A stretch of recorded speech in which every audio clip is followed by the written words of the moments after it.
Hi guys, आज की इस क्लास में हम कारक प्रकरण कर्ता कारक यानी प्रथमा विभक्ति का दूसरा सूत्र पढ़ेंगे। तो कारक में कर्ता कारक में यानी प्रथमा विभक्ति में सिर्फ दो ही सूत्र हैं। एक है प्रातिपदिकार्थ परिणाम लिंग परिणाम वचन मात्रे प्रथमा और दूसरा है संबोधने चा। तो यहाँ पर सूत्र दिया हुआ है संबोधने चा। तो इसका अर्थ यहाँ पर देखिए, संबोधने चा से क्या बताया जा रहा है कि यह प्रथमा स्यात्, यह मतलब संबोधन वाले वाक्यों में प्रथमा विभक्ति लगेगा। जैसे कि हे राम, यहाँ पर उदाहरण दिया गया है। अब आप ये कहेंगे कि संबोधने चा से तो ये नहीं बताया जा रहा है, ये नहीं मालूम पड़ रहा है कि संबोधने चा में प्रथमा होगा, ऐसा तो कुछ सूत्र में कहा नहीं गया है। तो यहाँ पर ऐसा है कि जो पिछले सूत्र में प्रातिपदिकार्थ में जो प्रथमा था उसी का वहाँ पर अनुवृत्ति हुई है।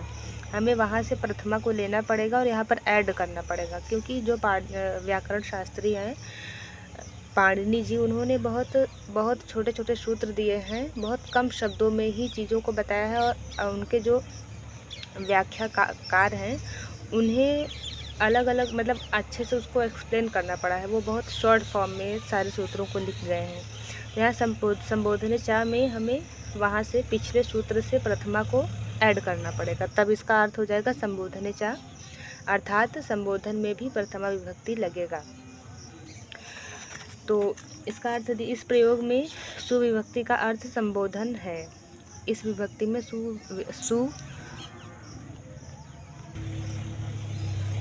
तो यहाँ जो है सुविभक्ति आने के बाद, मतलब जो सुविभक्ति आने के बाद जो हे राम उदाहरण है, हे राम उदाहरण में क्या हुआ है कि सुविभक्ति का अर्थ संबोधन है।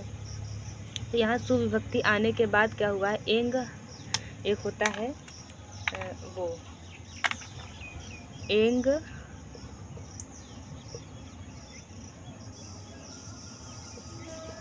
ह्रस्वात् एंग ह्रस्वात् संबुद्धेः,